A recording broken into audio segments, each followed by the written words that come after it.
Sabana. Are you ready?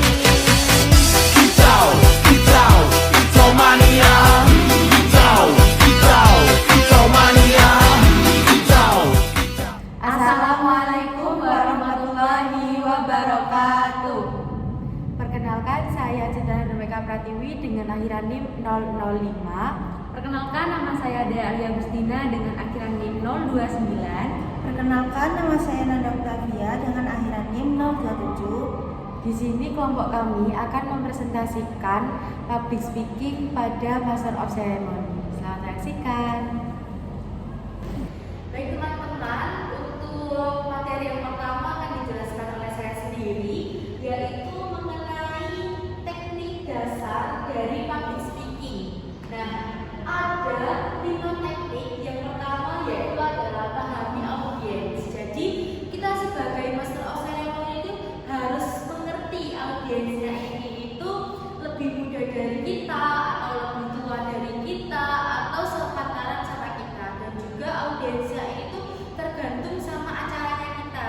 Nah, di Master of Ceremony sendiri biasanya ada acara formal, non formal, dan juga semi formal.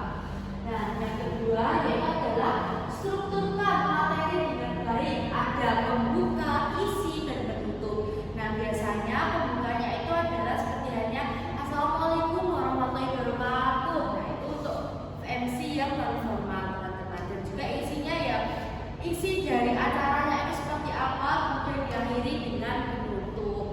Kemudian yang ketiga yaitu adalah gunakan bahasa tubuh yang efektif, di mana jika kita menjadi seorang Master of Ceremony, misalnya pada acara formal, nah posisi tubuh kita itu harus bersikap di depan tuh yang baik, kemudian kita biasanya membawa cue card. Nah, posisinya seperti ini untuk MC yang formal. Jadi gini, sudah, jadi tidak usah kakinya tidak usah seperti ini ya teman-teman, harus bersikap yang formal karena supaya enak dilihat dengan audiens.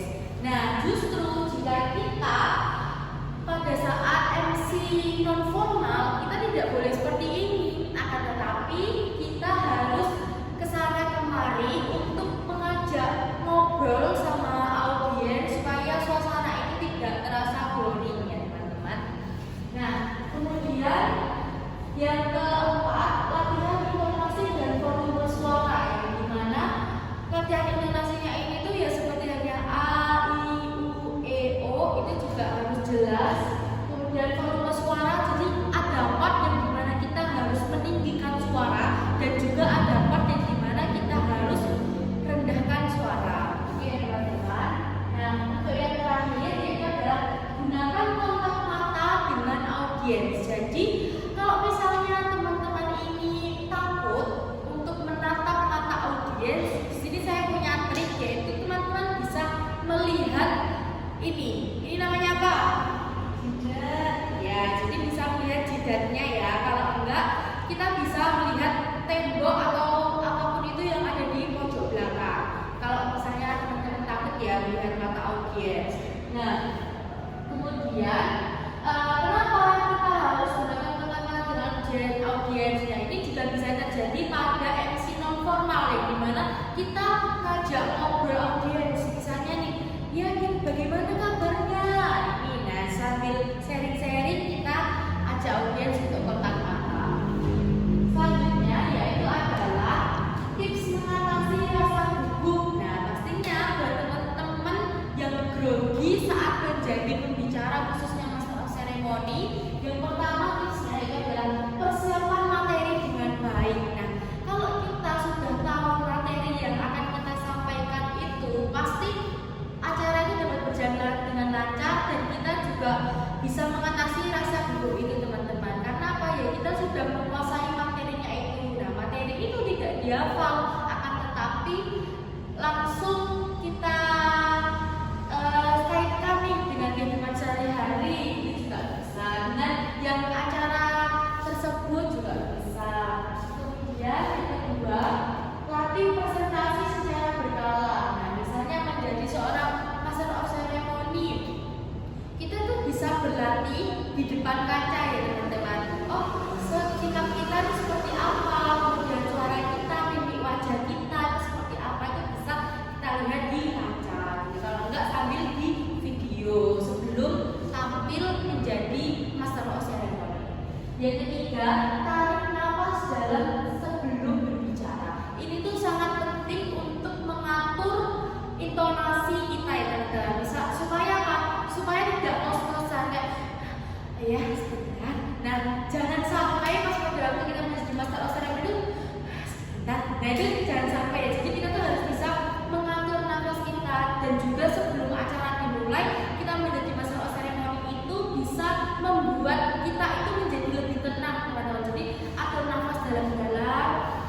dihembuskan pelan-pelan. Nah itu tuh biar kita tuh tidak grogi gitu teman-teman.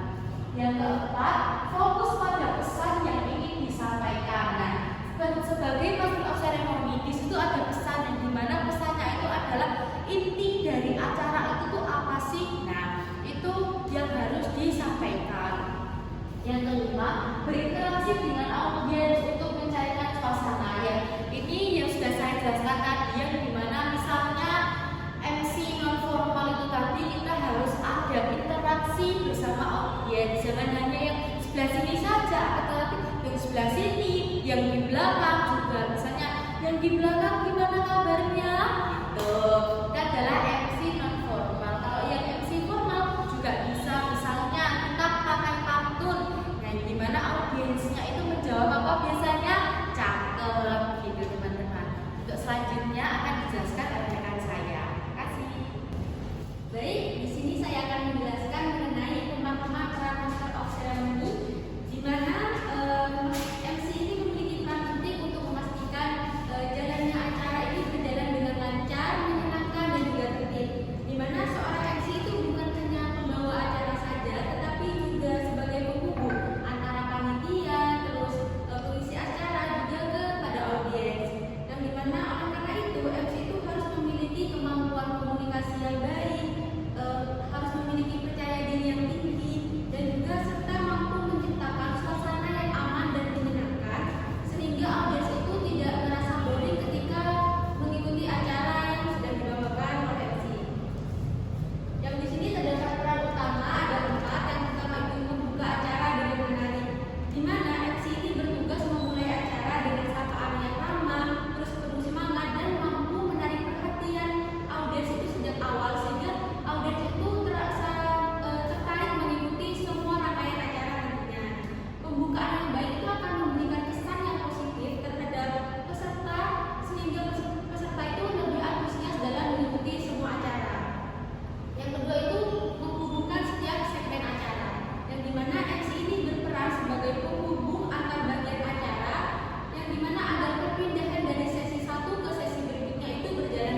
Are y'all